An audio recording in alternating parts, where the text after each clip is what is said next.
This is a particularly gratifying moment for me because there's three bands I probably see play 100 times. One's Mission of Burma, the Jay Giles Band, and Cheap Trick. And I have the highest regard for Rick and Robin and those guys, beyond the fact that they're tremendous musicians, they're great songwriters, they're also awesome guys. And it's also gratifying for me because one of my oldest and dearest friends in the music business is the manager of Cheap Trick, Dave Frey. So if I may say, hello Tokyo, would you please welcome Cheap Trick Unlimited recording artist, Cheap Trick. Where are they? Oh, gotta go nipple it. I'm in the middle. Okay.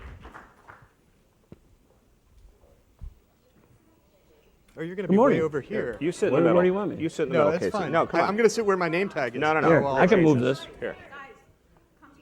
Oh, Oh, wow. ouch. Comfy chairs. Well rehearsed. You did this just for me because of this, right? The comfy chair? Can we sit? Oh, okay. Phew. Hi, everybody. My name's Casey Rae-Hunter. I'm Deputy Director for Future of Music Coalition, and I have a cane, and I'm not afraid to shake it at all of you. I'm just absolutely honored to be sitting here with Rick Nielsen from Cheap Trick, Dave Frey, who's a man Frey. Cheap Trick, huge formative influence on me as a musician, and I know that's probably the same for many of you who are musicians.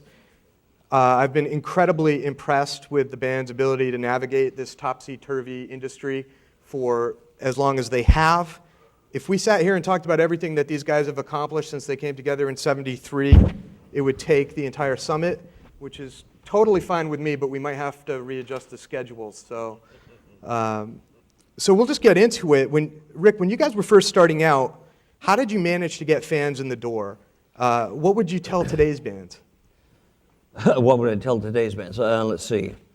Work as much as possible and work any place possible, and go to any lengths. You know, when we first started, we would play 6 or 7 nights a week. Wow. 3 or 4 sets a night, and we always lied. We told the promoters or told the club owners that we played top 40, and that was at that time. And then we come in and play our own songs, which were either originals or B-sides, so they sounded kind of top 40. Did you get invited back after pulling Well, we didn't get invited back a few times, put it that way. But for the most part, you know, when we didn't get fired one week, we were called Cheap Trick that week, so we stuck with that. Very good. So talk more about that, because you guys changed your name a lot. We changed our names a couple of times to get back into clubs that didn't want us back. It seemed like the easier way than changing the band or learning all these dreadful songs that they wanted us to do. Because back in the '60s, I was a big fan. I started out playing drums, and I would buy 45s and learn this, and I taught myself how to play guitar then by, you know, watching Gunsmoke and watching Have Gun Will Travel and Bonanza, you know, I learned how to play guitar like that. And before you know it, we'd go, I thought, God, you know, I can write songs this shitty. And so I decided to start writing, and for 40 years now I've proved that I can write songs this. Well, that's an amazing thing that I don't think that not all of you might know, that Rick has written, I would say, the lion's share of your material. And you also wrote the theme to the Colbert Report. So if you guys are fans of that show, you hear Rick every night. From day one. We got a phone call from Stephen Colbert, and he said, well, actually got me on the phone and said, well, Rick, you know, my persona that I have is, it's I want you to want me. And I said, well, I wrote that song, so let's see. Because he wanted everybody to want him, like the U.S. The poster for Uncle Sam. But So I said, well, I wrote that, so why don't I just take, instead of da da da da da da, I said, well, I wrote the melody, so when I turn around, da da da da da. So if you listen to the song on What happens if we I play stole from a really good guy, you know? What happens if we play it backwards? Are there any? Don't get too technical with me here, you know. But it was like, it was using, I listened to what he said. He said, I want something like this. And so I said, well, I wrote something like that, so I'll do something like that. And that's how it ended up. And now it's been on since 2006, I think. So it's 5 years every night after night after night. And once in a while when I watch, it's not on there. I get real nervous. But usually it's on 2 or 3 times a night because we did a fast version, a slow version, a guitar solo version, a drum lick version, and we did all of those in one swoop in I think it was Sony Studios in New York. That's cool. With Steven there. I've got some pictures if you'd like to see. That's awesome. So, And yesterday on the train, I took the train from Boston to D.C. and I met David McCullough, who's the voice on Civil War and other PBS thing, the Pulitzer Prize guy. It's like, what's he talking to me for? But it was like, and I said, just bringing up little ditties, and I said, oh yeah, well, I did the thing with Colbert. Oh, I really like that guy. I said, well, hey, let's tell Stephen Hay for me, you know. So it's a small good world because here's a guy that, you know, Pulitzer Prize, and all of a sudden he knows he knows I want you to want me backwards. Cool. sure, that's amazing. I grew up in the Chicago area, and the drinking age was 18, so I had fake IDs when I was 15. And I was out in clubs all the time seeing bands because there wasn't internet or anything good to watch on TV. And so I saw different versions of Cheap Trick, you know, at that formative time in 75. Including our 76, logo. 77. No, but I was just going to say, the 10,000 hours you guys put in at the top, is there anything that you didn't do or see or try and fail at before something worked? Chemically or musically? Well, just experience-wise. Okay, You know, I mean, that was just really, you know, basically Cheap Trick played every night. They'd play 3 sets a night. It was like being in a tunnel and having a train run you over. How did that kind of happen? I mean, did that just happen by itself, or just well, a lot of work? I think there's a lot of work ethic. You know, Midwest. You know, we like to work. I wasn't exactly. I didn't look like Jimmy Page or any other guitar hero kind of guy. So I was sort of like, well, I'll take advantage of my bad looks, you know, and so capitalize on that. And there, like I said, there was no internet. There was no. We had a mailing list with postcards which we'd leave at the door by the places we'd play, and that we also had the logo, and we had our stickers made with this glue that would not come off, and we used to go on the Illinois Tollway and paste our stickers on the toll booth stuff, and they hated our guts, but people would drive by and say, oh, I've heard of Cheap Trick. And I don't know where it was. I think it's when you threw your 35 cents into the thing. So a lot of people knew us from that, and then we just played and played and played, and we did have a mailing list. You know, there's like, I don't know if you know, it's called stamps. You put stamps on these cards and stuff like that. But it was pretty primitive. But yeah, we still have that list. Now they have zip codes on them too. Fascinating. The other part was you were able to put out a record every year for a long, like you put out a record every year for 11 years straight or something like that. Good ones too. Something like that. Well, we didn't have the sophomore jinx that a lot of bands do because we'd already. You know, we did 20-some songs for our first record, and there were only 10 or 11 songs on that record. But we didn't have the sophomore jinx of, all right, they love our stuff, and now we got 30 minutes worth of stuff. You know, we were doing 3 or 4 sets a night, so we had enough material to do multiple records. And that's great. And so we kept going. And now you talk about a local scene too. You're proudly from Rockford. And I know on the last panel, they brought up the idea that you might not have to move to the big city. I was wondering, Rockford is a long way from the glitz of LA, which was kind of the power center of the old music industry. Did that make you feel like outsiders at all? No, I always felt that we were like kind of an international band because, like when I was a kid, I was in high school. I was the only person that I knew in the Midwest or any place because I didn't really know any musicians that I thought were the hoot that I wanted to hang around with. I airmailed had a subscription to Melody Maker, airmailed to me. Rather than if you didn't, it came on a boat, and it was 6 weeks at least late for each issue. So I wanted to know what was going on now, and back then I think it was like $110, which was like a fortune, Yeah. a lot of money. But I got it because back then the writers of Melody Maker and NME, New Music Express, those magazines, if you knew the writer, there was one particular, Chris Welch was his name, you could read the reviews of these bands that I wanted to see but couldn't see because the records weren't available. I could read it and I could understand what the music was just by reading because those writers were that good. They could describe what was going on there.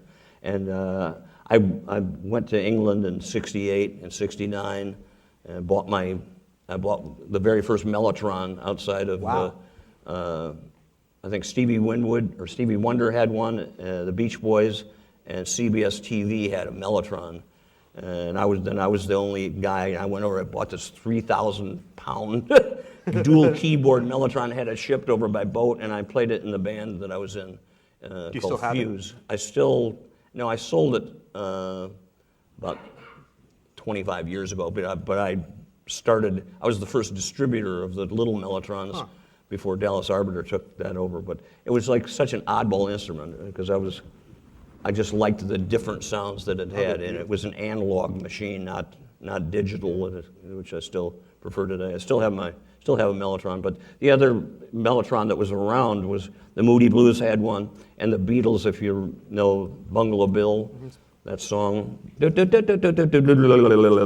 one key on the Mellotron.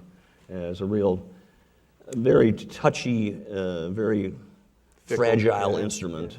So speaking of international stuff, I mean... So being from Rockford, I gave you this quote earlier. I said, if you can make it in Rockford, you can make it anywhere. That's right. So, I was thought to, it's like a feeling like it was an international sort of group. I based myself, I wanted to be in Melody Maker magazine. Well, I wanted Chris Welch Yeah. to review us, and I don't know if he ever did, but... Well, you definitely proved that you were an international band. I think Cheap Trick is probably, they coined the phrase big in Japan after you guys, right? But do you still get to tour in other places? Oh, yeah. And what's the scene like for Cheap Trick internationally? Pretty well. Actually, we're going back in November to play our third time within 12 months in Europe. It's like a dream come true. We still don't make any money over there, but but it's a dream come true.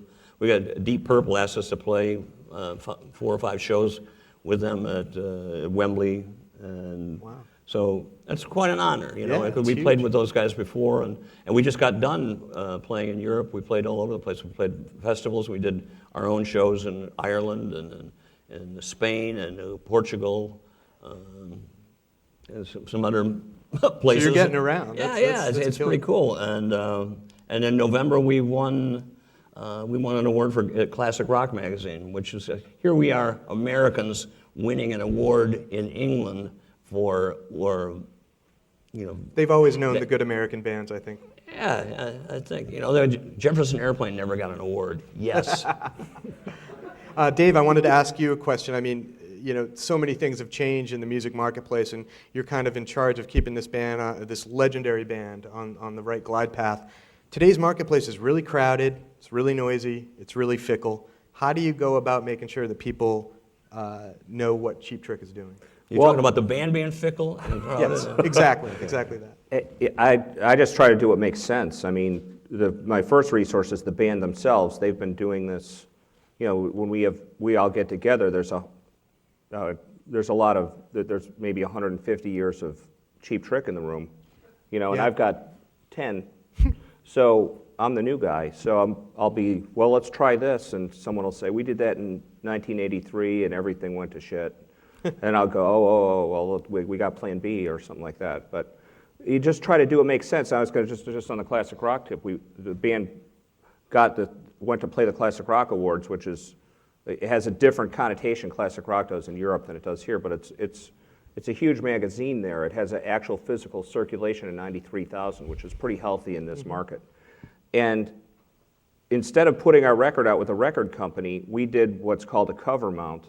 And we did a deal with Classic Rock where we didn't get paid a lot. We got paid a nominal amount, enough to make the CDs and a little more, put them on 93,000 magazines that went out all throughout Europe. I think we got a much bigger bang for our buck distributing our record that way than having a record company put it out and basically pay us about the same amount of money. Yeah. So, and you know it's going to the people who want it more. Yeah, and I think you have to just kind of try to be aware of what's happening, and you do things and you make mistakes, and you put a whole lot of effort and time and everything into something that totally doesn't work.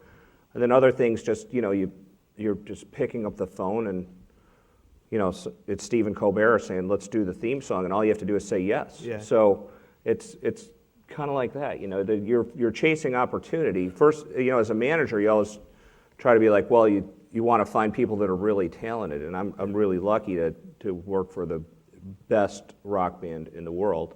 And by still far. Putting out amazing albums. Yeah, and so that's the first part, and then the second part is trying to you're perceiving opportunity, so you're looking for, and with that you're waiting on timing and luck. That you would put out, I Want You to Want Me here in the States on In Color in 1977, and that it failed miserably, and then in 1979. Oreo, what's his name? Anyway, You're the manager. You're supposed I know, to I can't remember his stuff. name. Anyway, it's Sony. CBS Records cut a deal with Sony Music in Japan to put out their records, and Norio says, "I'm picking 2 records." He picked Boston with More Than a Feeling, which was like 4 years old, and he picked In Color by Cheap Trick, which was 2 years old. Both were basically out of print by the time, not out of print, but they were in catalog, and behind both bands. He put those 2 records out in Japan, and they were both huge. And I Want You to Want Me was a big song in Tokyo, big. And so the band goes there, and you can tell this story, but they show up at the airport thinking, boy, somebody famous must be on the plane because there's all these people here.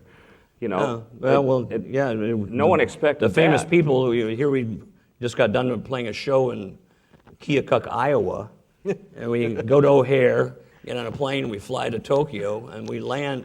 And this is even before Narita. This is with the Haneda airport. And we get there, and all these people are there. It's like, God, who's the prime minister or somebody's on this plane? You are. and it was us. And we went to our hotel, and Tom and I, bass player and myself, we shared a room. Bunny and Robin shared a room. I mean, how gay is that? Well, which is good. Because we just didn't have the money. We didn't think anything of it. But then we sell out the Budokan, 10,000 seats, and then we're there for a week, playing around. And then at the end of the tour, it's like, wow, this is fantastic. We get back on a plane, go home, we go right back to Iowa. 30 people there. It's like we knew we were an international band, but we thought, God, there's people that do like us. That's wild. And then the other part is that there's this local Don Kirshner in concert show there, and about a week before the band get there, this guy calls up and says, I want to shoot the show for this local in concert TV show, which he does, and that exists, and he's got a 2-year broadcast license for it. So Norio goes to him and says, can I buy the audio tape from you? And he buys the audio tape from him and puts out this record that's for Japan only, that was never intended to be recorded, never set up like, oh, let's make a record of this show. It was just that if the TV guys hadn't been there to shoot it, it wouldn't have been existed. And also, back to the guy that he's talking about, he was the college rep at the beginning of Epic Sony Records in 1978. And 30 years later, we played Cheap Trick live at the Budokan, the 30th anniversary. That was his first record, was ours, and his last record, because now he's the president of the record company. The guy's brilliant. Yeah. He picked us, Yeah. but he was the president of the record company at the end of his career. That's 30 amazing. year later, here he is, like the same guy. You know. bookend his career. Yeah, It's pretty and it was like, we're so grateful that somebody had that kind of faith in us. And it's like, Japan has been very good with Yeah, us. absolutely. So you've got the talent, you find the talent, and then you perceive what's opportunity or not, and then you hope and work and do everything for More work than hope. Yeah, and timing and luck though too. And I'm sure because there's a lot of because you work worked now. very hard on In Color to make I Want You to Want Me a hit, and it wasn't. And then 2 years later, it was. Now, what happened in 2 years? Why does the same thing not happen here and happen here? So there's that, and then and I just wanted to mention that because I think that's a lot it's of a what we fascinating do. story. We just, there is a lot of you're asking the general public to accept what you're doing, and that's a pretty hard thing to. There's no formula for it. I mean, so- obviously it helps to have really good music, But- and but- the new album is Right. really, really But great. the last part I was going to get Yeah. to is perseverance. Yeah. So that there's true talent and then persevering until opportunity arrives, which hopefully happens within your lifetime. What happens when you have to do a lot of that work yourself, though, in terms of like getting the record out there and promoting it? I mean, I wanted to talk about the new album because you're independent now, and I want you guys to maybe describe what the difference is and how you're approaching, getting your music out to your fans and making sure that people hear it. Well, we continue to play. I mean, right now we're doing, last year we did Sgt. Pepper, and we got asked, long story, but we got asked by the Hollywood Bowl, and the Hollywood Bowl Philharmonic and all that, if we could do the 40th anniversary of it, because we had the ties of working with George Martin, and myself and our drummer had worked with John Lennon on the Double Fantasy record, and we'd work with George Martin on a record, and Jeff Emmerich, who who engineered all the Beatle records. And we had sort of a tie-in, and if you think about how many bands could actually physically play Beatles stuff, like from the sweet stuff to the heavy stuff. Yeah. And they asked us if we would do it, and we said, well, we're not really a cover band, Yeah. but okay, as long as we can do it our way, we're not trying to, be a cover band. We were to try to do it in our own version, because in the meantime we had done, like I said, the Double Fantasy, and we'd also done a thing for Michael Jackson. We did a Magical Mystery Tour, which was supposed to be for an animation. It never came out. Then we put it out. We were going to get sued by Michael Jackson. Well, it's like all we want to do is play. But so we did that, and then people saw us at the Hollywood Bowl. We had 38,000 people Wow. for 2 days. Because they didn't really care about Cheap Trick so much. I don't think that many of them, or some of them did. But then we went over so well that then we got asked by Michael Milken. We got asked to do it in New York at the Waldorf Astoria. We got asked to do it in Florida, and then we got asked by Las Vegas. Yeah, Hey, that's you crazy. wanna go to That's Vegas? wild. So we ended up doing 46 shows there in Las Vegas. And obviously you're a huge Beatles fan. Yeah, so that makes two of us. But the Beatle record, yeah, it was great. It was kind of fun, Some of the songs were kind of whatever. But at the end, that record's only 30 minutes long or something like that. So we had to kind of put some filler in. Sure. So we put Cheap Trick stuff in there, and the Cheap Trick stuff went over really A lot better. a lot better. So then we started last year by doing Cheap Trick, The Dream Police, which is our 4th album, or 5th album, or whatever. And we started doing that with orchestra. And we just did it last week at the Greek Theater. It's unbelievable how great it is. And now we're going back this week for 10 more shows in Milwaukee. And then we've also been asked to go to Monaco and We've got a pretty full schedule on that coming up. for next maybe year. next year all the Sheds with it. Yeah. And it's cool because the music isn't wimped out. Why is he sleeping in the front row? I don't know. I was going to get a photo out. Speaking of No, what I was going to say is the Rick. What the fuck? that's a first. And that's a second. That's fine, he says, huh? It's fine. What? Oh, he's the president? I can't make Do you know my the name answer? up? Are you all right? No, I'm kidding. Greg Cott's here. He's still awake. Okay. So I don't know what the question was anymore. No, it was about the latest. And what I was going to say is putting a record out yourself, more than anything, you get to disappoint yourself. Where when the label puts a record out, the label gets to disappoint you. Right. I think that's the biggest difference. Finger Oh, pointing. that's why we did it.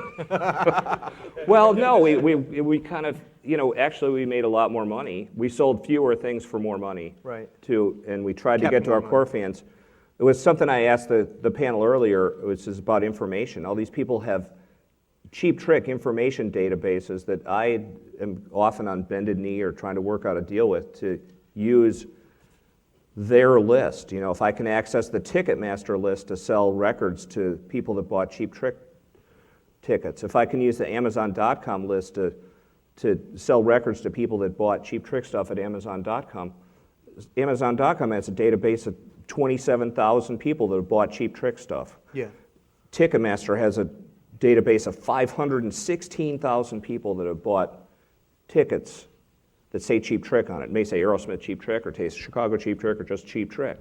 But by going to those people that have those databases and figuring out, we'll give you half the money, you blast your list, we'll do this setup this way or that way, we were able to do pretty good. And because I kind of see the stores as, well, the store is Walmart. But you think that having that data, having that information is crucial to your ability to It's keep key, people yeah. on the hook? Anytime, as a manager, I'm always trying to remove everything that's between the band and their fans. And all these other, and don't get me wrong, but because there's people that do a very good job exploiting what they do, So you try to, you work with them because, you want people promoting things, and that people deserve to get paid for doing that. It's just how you work that out. I think a lot of the power in marketing to fans is through databases like those that we try to build ourselves, but we're not as efficient as Facebook. We're not as efficient as MySpace. And then in MySpace, you've got, I got a call about MySpace last week. They were like, tell everybody on your MySpace page to leave. And I said, why? Well, they went under, and the company's being sold to this company that sells information. So all the people on the Cheap Trick MySpace list that signed up for Cheap Trick are now going to get spammed by this spamming company in the Philippines because they signed up for a Cheap Trick list. I don't want that. You want to protect the fans as much as you want to sell exactly. things to So, them. but there's, let's say Facebook goes under. What's going to happen to those 255,000 people? They're going to sell their information to somebody because they liked Rick and never paid Rick for signing up on Facebook to follow Rick. So, no, I'm not saying that. I'm just saying there's a lot of things to. I'd like to find out what 250,000 people had for breakfast. Come on. Right, exactly. Why And wouldn't I you can. want that? Technology can help you with that. I'm gonna just step right up here and ask the Chris Farley question that I've been waiting to ask. I don't know if anyone's ever seen this. Rick, remember when you wrote "The Dream Police"? They live inside of my head. Is that true? Yes. There you have it. We're making news here at Summit. The Dream Police do live inside of Rick's Well, head. I think the dream police are in everybody's heads. The yin, the yang, the yes, the no, the devil, the angel. It's like, should I, shouldn't I? Yeah, well, if you don't, it's like, Which one is Dave? he's kind of like he's like the manager, just in the way of everything. Let's talk I about do. something a little bit more serious, and I know I it's am serious. Come on. I would never say you weren't serious. But really, you guys averted a serious injury or even death when you were performing at the Ottawa Blues Fest and the stage collapsed. Can you describe that situation? I mean, I don't want to give you like post-traumatic stress episodes. I already have it. So it's it happened so fast that we were playing. It's like we were playing, and we've played in bad weather and storms and this and rain and everything, but we're not too dumb to quit. Yeah. We know that this and that, but there was no lightning, there was none of that, but it was dark and crappy. But we're Cheap Trick, and we had the Dixie Chicks on the side, and Joe Satriani and the mayor of Ottawa. They were all standing on the side of the stage. You know, it's like we're friendly amongst bands and all that stuff, and you know, so I was like, you know, it's time to play. So we were playing it, and all of a sudden it's like it just came on so fast, and I felt like the old Buster Keaton movies where they have this facade of a building that falls down, and all I wanted to be was where that opening, where that window opens, where you stand there and the building falls on top of you, but I was looking for daylight when there was not much light. And everybody, I guess, ran backwards off the back of the stage, and I couldn't get off. I ran towards the front and looked for, you know, the equivalent of daylight as this whole thing was collapsing on top of us.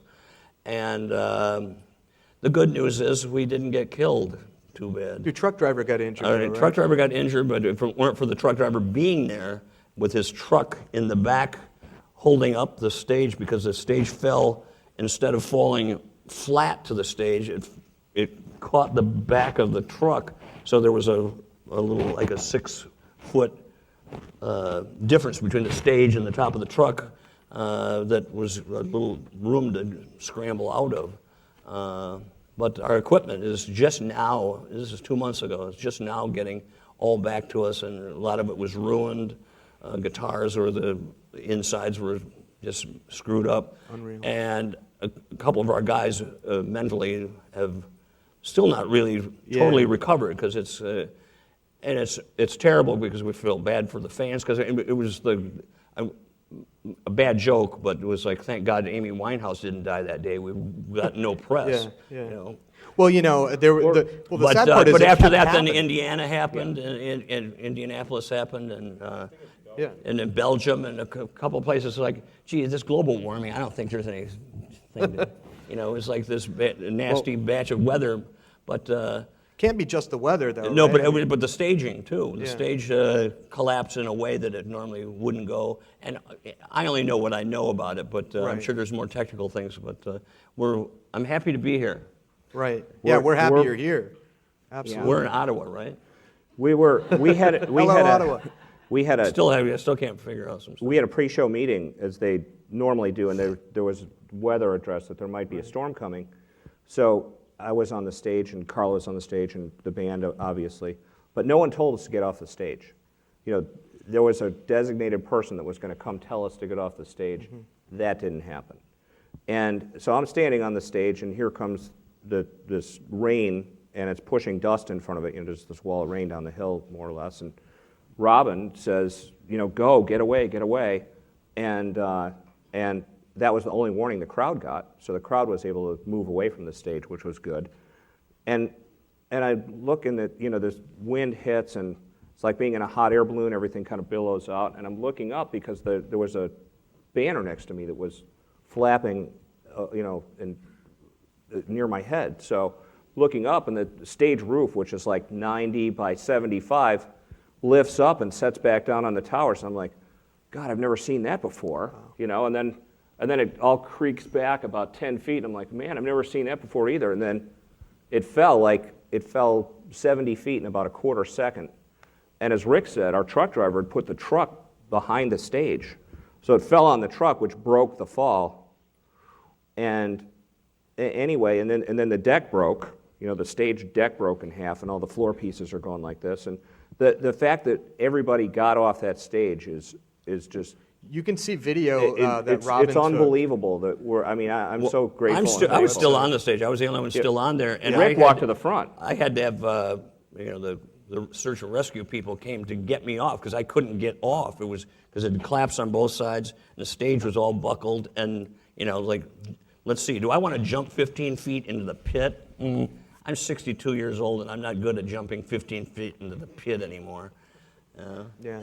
So anyway, What are you going to do That was about... as a weak this is 62-year-old, a you huge can thing. jump in a pit, but I just didn't feel like it that day.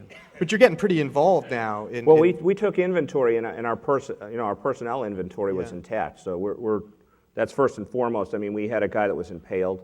We had a guy that had we had injuries and cuts and things that fell on people. We all went to the hospital and kind of sat vigil until people were out of critical, and that type of thing. And because we were evacuated, and then the band are like, the show must go on. We got to get back on the horse. It's like, oh, we don't have any equipment. Well, let's figure it out. We got 32 hours. So we've just been kind of in this cycle since then. But what it kind of came to learn. I was talking to the guy from the Weather Channel, and I said, do you think that this is going to be some kind of, special on this or something? He goes, nope, because I don't think it was weather. And I was like, oh, why? It's like, well, people are walking around normally, when there's 65-mile-an-hour winds or gusts, and he had all these opinions. There's collateral damage with people. There's all these other temporary structures, which are, you can't tell me that they have better structural integrity than the stage, which is holding a 50-ton roof. Yeah. So how come that's the only thing that falls and all these other things are still completely intact, and people don't even look like they're in a Maxell commercial, the old Maxell commercial with their hair being blown back. Everybody's walking around going, wow. So anyway, we're looking into this further. We've got a lot of issues with it, but one of the things I want to say first of all, thanks for everybody for coming, but thanks to the Future Music Coalition for having us here. This is the first time we've talked about this publicly, about what's happened so far, because we've just been buried trying to keep going. One, but also because we've had lawyers telling us, just what to be careful about what you say or don't say. But also today, Future Music Coalition has arranged for us to go over to the Hill, and we're going to be at Dick Durbin's office and Senator Udell and some others to try to talk about what can be done so these type of things don't happen in the future. And I could go on about that, but everybody probably go to sleep then. No, it's great that it's basically, there should just be some kind of standard regulation and maybe a certification process, like an elevator. Yeah. Yeah. Or a Ferris wheel. Yeah. At the carnival. There are ways to do this that doesn't over-regulate everything. Right. And for whatever reason, this just never got done. And Right. and then there were all these incidences all at once. So you got to kind of start with there. You got to start with the structure and certifying it. Well, so it's like having cars that never you never take them in for an inspection. We're really happy that you guys have, first of all, didn't get seriously injured in the event, and we're very sorry that it happened to you, but we're also really glad that you're choosing to step up to the plate in this way, because there's a lot of bands out there, there's a lot of festivals, there's a lot of potential incidents if it doesn't get addressed. So thank you for coming to DC. And well, I know the band are very passionate about this. They don't want this to happen to anybody else, and what we went through shouldn't happen to us, but it certainly shouldn't happen to anybody else either. Right. And it should be a simple thing to hopefully affect change for, I hope. And on that cheery note, Yay! I was wondering if we want to move to audience questions. I'm sure some of you guys must have some. 5 minutes? Awesome. You only have 5 minutes. Let's do this. So you told a lot of interesting stories here, and hindsight is 20/20. But it just seems to me, sitting where I'm sitting, and I've been in the music business for over 30 years, not as long as you, but a pretty long time. What do you think is the role of karma or destiny in all of this? You tell the story about Norio, finding your song after it already had failed and making it hit in Japan, and your whole career taking off because of that. You talk about, A-sides that you've released, and the B-sides have turned out to be hits. I'm sure you've had that experience or are aware of it. You've been in a probably deadly situation and everyone walked away unscathed. It's clearly there's some purpose here along that long trip that you've taken from there to here. Let's not talk about technology and why things happen. Let's not talk about stage structure. Let's not talk about this kid who became the head of Sony in Japan. Let's talk about you and how your career was touched time and time again by a hand outside yourself. Unexplainable, except in hindsight. You see this happening, this story happening over and over again in the music industry and probably in many others. Well, one thing I think about, and it's half a joke, but it's half true. I'm too dumb to quit. I love what I do. I'm too dumb to quit because many other people, and maybe I've been told many times, give up, don't do this, don't do that. But if you don't if you don't go out to try to experience it, you can sit and be the best guitar player in the world in your parents' basement. And, you can be great. I took the resources and the talent that I had, and I worked really hard to probably not take advantage of it as much as I should or could, but and I always say I try to treat others better than they deserve. Well, you also have seen shittier guitar players than you, and really bands that you would not be that respectful for their talent do very well and have multi-million sellers and have huge careers too. Again, I'm pointing back to the hand of karma. Where does all of this happen? I mean, why do some people succeed? It's not about talent. Maybe it's about being in the right place at the right time, or the wrong place at the right time, which has happened to you too. I disagree. I think it is about talent. I think it's you have to have that it. Okay, you have to have that it to start with. Whether it's that indescribable thing that you own that's creative. Okay, so and I call that the talent part. Then the second part of it to me is perseverance. Like Rick said, he's never quit. He gets knocked down and he gets back up, and he gets knocked down and he gets back up, and he keeps getting back up. Enormously talented people out there that are also have plenty of perseverance that haven't made it. Yeah, absolutely. Sure, tons yeah. of them. Yeah, there are. Yeah. I mean, I saw an act in the subway. It's 5 trombone players. They were unbelievable. The guy gave me his number. His number didn't work. So, never seen him again, but they were unbelievable. I missed 3 trains watching these guys. So, no, I mean, I know what you're saying, Tom. Both my grandparents were graduates of Moody Bible Institute, and they were both ministers, both grandfathers. My one grandfather worked at the Dixon State Mental Hospital, and so I was around people through him that I was so fortunate that I wasn't going to be in their shoes that they couldn't tie, and I think maybe part of it is karma, and here I was, and my parents were opera singers and did religious stuff. My dad sang with Billy Graham, but here I wanted to play in a rock band, and so it's like maybe I had some of that karma of I wanted to do good, but I didn't want to do it too good. I didn't want to be goody good, it was like, but I think, the hard work and perseverance, and plus, it's like my parents didn't drink, so I did. I drank a lot. I drank for 36 years, never missed a day. Boy, I was good. I was a professional. I was better than anybody. I could outdrink anybody I knew. And it's like, I quit about 11 years ago. And it's like, well, and now I don't like to go to bars because it's like, look at all these amateurs. I mean, they're not good. But I don't put my nose or thumb my nose at them. It's like the business I'm in and the business that a lot of you are associated with or in. You take each person as they come. It's like, well, this one's an alcoholic, but God, he writes good songs. Or this one, he's a really great guy, but he's not too. It's like, you can nurture all that stuff, and I think the lots of work and perseverance can pay off. And being talented. Stories about the magic, in your career and all the things that have happened that are unexplainable. Unexplainable. It's like, There are 1,000,000 to 1 shots, let's say. Okay. 1,000,000 to 1 shots that have happened over and over. Okay, I never went to a prom. I never went to a football game. I never had a date on a Friday night unless I was playing music at it. I gave up that to play music. And now I'm married. I'm married 42 years, the same girlfriend. And the only time, I don't miss that I didn't go to those football games. I don't miss that so I missed a bunch of stuff that other people, feel they have to do. And there were other musicians that I worked with that instead of playing in a band, they went to the prom, they went to the football game, they went to that, and now today they're not involved, who are, probably as good as it, or if not more talented in certain ways than I was.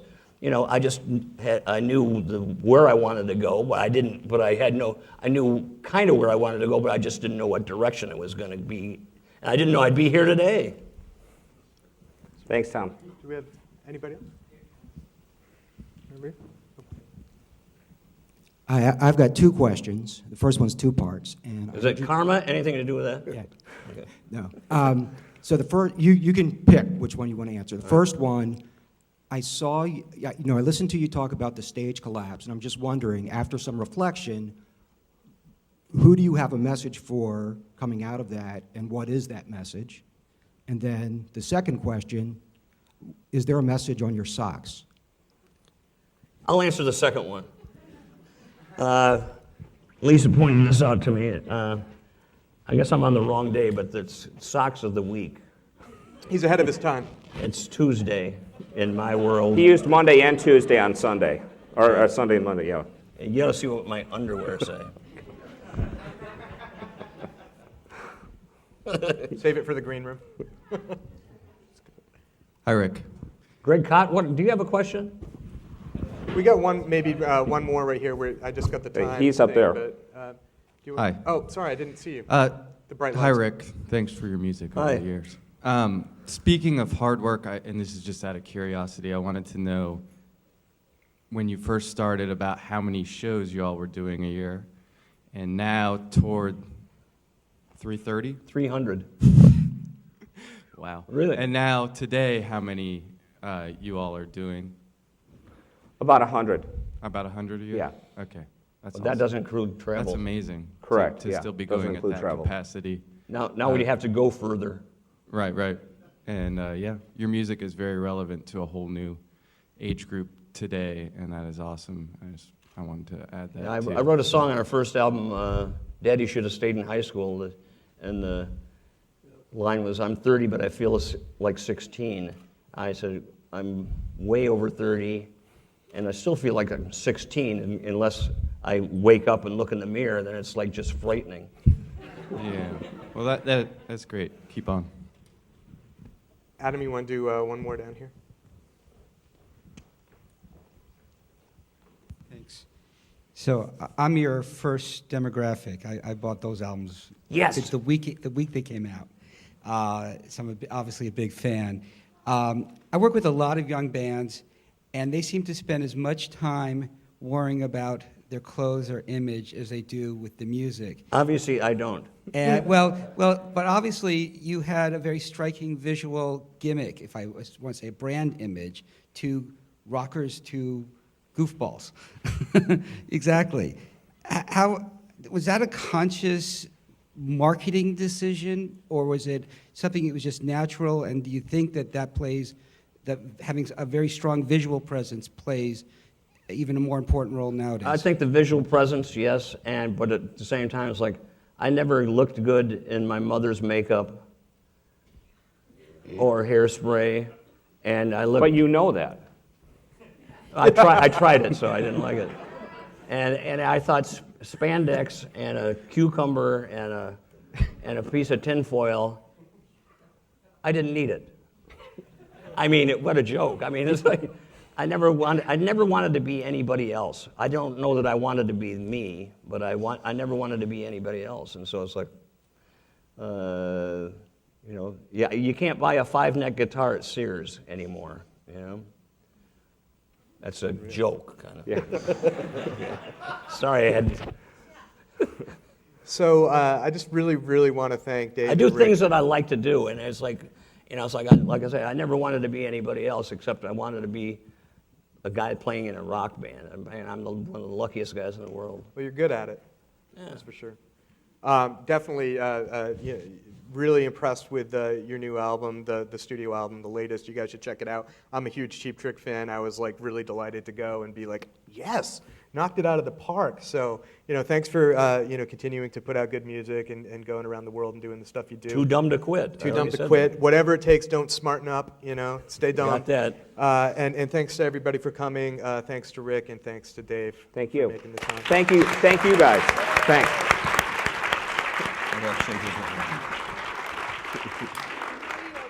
Tough question. Picture.